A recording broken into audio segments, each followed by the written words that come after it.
Hello 11th class students. आज business study में third chapter continue करेंगे हम, private public and global enterprises. और ये आज हमारा लास्ट लेक्चर है इस चैप्टर का। आज ये चैप्टर फिनिश हो जाएगा। ठीक है, आज का हमारा टॉपिक है public private partnership, triple P. क्या होता है ये, आइए इसको समझते हैं। It means an enterprise in which a project और service is financed and operated through a partnership of government and private enterprises. यानी कि ये एक ऐसी एंटरप्राइज होती है जिसके अंदर किसी प्रोजेक्ट या फिर सर्विस को लेकर एक पार्टनरशिप बनाई जाती है गवर्नमेंट कंपनी यानी कि पब्लिक सेक्टर के बीच में और प्राइवेट एंटरप्राइजेस के बीच में। इसके अंदर दो या दो से ज़्यादा, एक या एक से ज़्यादा प्राइवेट एंटरप्राइजेस हो सकती हैं और गवर्नमेंट कंपनीज हो सकती हैं। ये आपस में मिलकर सभी एक एंटरप्राइज फॉर्म करते हैं। ठीक है, जिसके अंदर ये फाइनेंस यानी कि पैसा लेकर आते हैं, यानी कैपिटल लेके आते हैं, अपनी टेक्नोलॉजी को इन्वॉल्व करते हैं। ठीक है, और मिलकर किसी भी एक प्रोजेक्ट या फिर सर्विस को कंप्लीट करते हैं, उसको बोलते हैं ट्रिपल पी। इसके फीचर्स क्या हैं, आइए हम चेक करते हैं। पहला फीचर है ट्रिपल पी का, it facilitates partnership between public sector and private sector. जैसा कि हमने इसकी डेफिनेशन में देखा, ये पब्लिक सेक्टर और प्राइवेट सेक्टर के बीच में क्या करता है, पार्टनरशिप बनाता है। दूसरा, पर्टेनिंग हाई प्रायोरिटी प्रोजेक्ट। इसके अंदर हाई प्रायोरिटी वाले प्रोजेक्ट्स आते हैं, जैसे दिल्ली मेट्रो रेलवे कॉरपोरेशन या फिर कोई बड़ा फ्लाईओवर बनाना कहीं पर, किसी हाईवे को बनाना, ठीक है, हॉस्पिटल को बनाना, स्कूल्स, इन सब जगहों पर ट्रिपल पी यानी पब्लिक प्राइवेट पार्टनरशिप इन्वॉल्व होती हैं, जिसके अंदर गवर्नमेंट और प्राइवेट सेक्टर मिलकर काम करते हैं।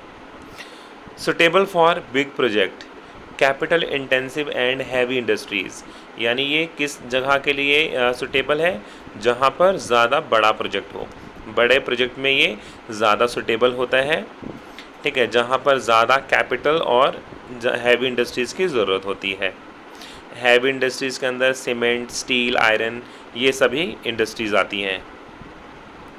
पब्लिक वेलफेयर के लिए भी काम किया जाता है, जिसका एग्जांपल है डीएमआरसी, जैसा मैंने अभी डिस्कस किया था, दिल्ली मेट्रो रेलवे कॉरपोरेशन। ठीक है, ये पब्लिक वेलफेयर के लिए बनाया गया है, जिसके अंदर प्राइवेट सेक्टर भी इन्वॉल्व है और हमारा गवर्नमेंट सेक्टर भी इन्वॉल्व है। ये दोनों मिलकर इन्होंने डीएमआरसी को तैयार किया है। नेक्स्ट है sharing revenue. Revenue is shared between government and private enterprises in the agreed ratio. इनके बीच में जो भी प्रॉफिट या फिर लॉस शेयर किया जाता है, वो पहले से ही जो रेशो एग्रीड होता है, जिसके ऊपर पहले से डिसाइडेड होता है, उसी रेशो पर ये उसको डिस्ट्रीब्यूट करते हैं आपस में। ठीक है, ऐसा नहीं है कि बाद में प्रॉफिट होने पे गवर्नमेंट ज़्यादा प्रॉफिट रख रही है, प्राइवेट सेक्टर को कम प्रॉफिट दे रही है। जो रेशो पहले से ही डिसाइडेड होगा, उसी रेशो पे ही इनके रेवेन्यूज़ यानी इनके प्रॉफिट डिस्ट्रीब्यूट होंगे। ठीक है, तो ये आज हमने क्या पढ़ा, अभी फ़िलहाल हमने पढ़ा पब्लिक प्राइवेट पार्टनरशिप। अब नेक्स्ट टॉपिक देखते हैं, डिपार्टमेंटल अंडरटेकिंग, पब्लिक कॉरपोरेशन और गवर्नमेंट कंपनी। इनके बीच में डिफरेंस देखने जा रहे हैं हम। एग्ज़ाम में काफ़ी हाई प्रायोरिटी का है ये टॉपिक। ये डिफरेंस बहुत बार आता है 11th क्लास में। तो जैसा कि जितने भी डिफरेंस मैंने अभी तक आप लोगों को पढ़ाए हैं, हमेशा आपको एक फोकस रखना है, हमेशा ये सोच के चलना है कि जब भी कोई डिफरेंस वाला क्वेश्चन आता है जिसमें डिफरेंशिएट करना है आपको, तो उसमें आप ये ध्यान रखें कि बेसिस यानी कि फीचर्स ज़रूर लिखें और बाद में उनके कॉलम डिवाइड करें। 2 है तो 2 का, 3 है तो 3 का डिफरेंस, यानी बेसिस लिखना बहुत ही ज़रूरी है। बेसिस लिखने से आपको ज़्यादा मार्क्स मिलते हैं और आपके मार्क्स कटने के कम चांसेस होते हैं। जैसे पहला है फॉर्मेशन। तो डिपार्टमेंटल अंडरटेकिंग कैसे फॉर्म होता है, executive order of government. Government के ऑर्डर के बाद डिपार्टमेंटल अंडरटेकिंग फॉर्म होती है। Public corporation statute of parliament और स्टेट लेजिस्लेचर। ये हमने टॉपिक में भी पढ़ा था पीछे कि इसके अंदर पार्लियामेंट एक्ट के अंदर पब्लिक कॉरपोरेशन होता है या फिर स्टेट लेजिस्लेचर के अंदर होता है। ठीक है, तो उनके थ्रू ये फॉर्म किया जाता है। और गवर्नमेंट कंपनी कंपनीज एक्ट 1956 के अंदर रजिस्टर्ड होती है। इनकी लीगल पोजीशन के बारे में बात करते हैं। Second point, an extension to a government department, यानी जो डिपार्टमेंटल अंडरटेकिंग है ये गवर्नमेंट डिपार्टमेंट का ही एक पार्ट होता है, एक्सटेंडेड पार्ट होता है। Public corporation is separate legal entity, यानी कि ये इन सबसे अलग है, और जो पब्लिक कॉरपोरेशन है इसके अंदर जितने मेंबर्स हैं वो अलग होते हैं, और जो कंपनी होती है वो अलग होती है। इसी तरह से गवर्नमेंट कंपनी भी की जो लीगल पोजीशन है वो भी कैसी है, सेपरेट लीगल एंटिटी, यानी ये भी क्या होती है, इसके अंदर जो एम्प्लॉई यानी जो मेंबर्स होते हैं, काम कर रहे होते हैं, वो अलग होते हैं, और जो कंपनी होती है वो अलग होती है, यानी इनकी एंटिटीज़ अलग अलग होती हैं। तीसरा है finances, budget of the concern ministry, यानी यहाँ पर जो फाइनेंस आता है उनकी जो कंसर्न मिनिस्ट्री होगी वहाँ से बजट पास होता है। पब्लिक कॉरपोरेशन के अंदर गवर्नमेंट इनिशियल कैपिटल प्रोवाइड कराती है, यानी स्टार्टिंग में जो पैसा लगेगा इसके अंदर वो कौन प्रोवाइड कराएगा, गवर्नमेंट प्रोवाइड कराती है।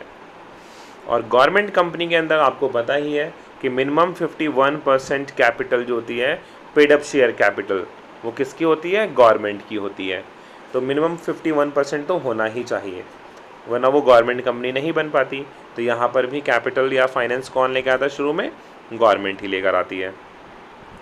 डिग्री ऑफ ऑटोनॉमी, यानी कि जो अपने ऊपर डिपेंड होता है, तो डिपार्टमेंटल अंडरटेकिंग निल, ये इतना डिपेंड नहीं होता। पब्लिक कॉरपोरेशन फेयरली गुड, यानी ये इसके कंपेयर में थोड़ा बहुत अपने ऊपर डिपेंडेंट होती है। और गवर्नमेंट कंपनी में है ये हाई, यानी गवर्नमेंट कंपनी सबसे ज़्यादा खुद पे डिपेंडेंट होती है।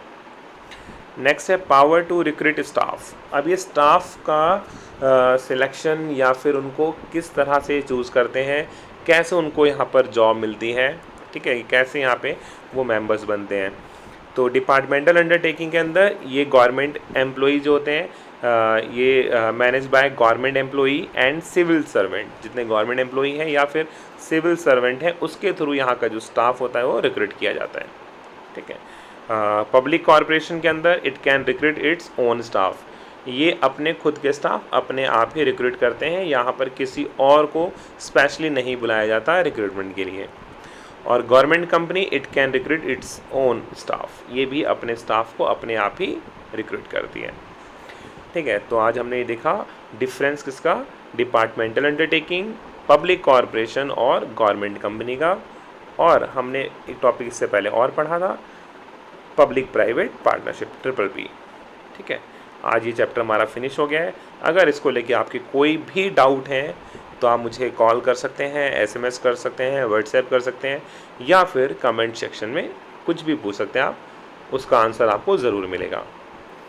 अब हम मिलेंगे 4th चैप्टर के साथ नेक्स्ट वीडियो में, ठीक है। और कुछ मैंने आप लोगों के लिए टेस्ट सीरीज़ भी अरेंज की है, जिसके लिए मैं आप लोगों को कुछ टेस्ट बनाऊँगा, और उसको स्क्रीनशॉट लेके आप खुद भी सॉल्व कर सकते हैं, और उसके साथ ही साथ वीडियो में मैं उसके सॉल्यूशंस भी बताऊंगा, ठीक है। तो मिलते हैं फिर हम नेक्स्ट वीडियो में।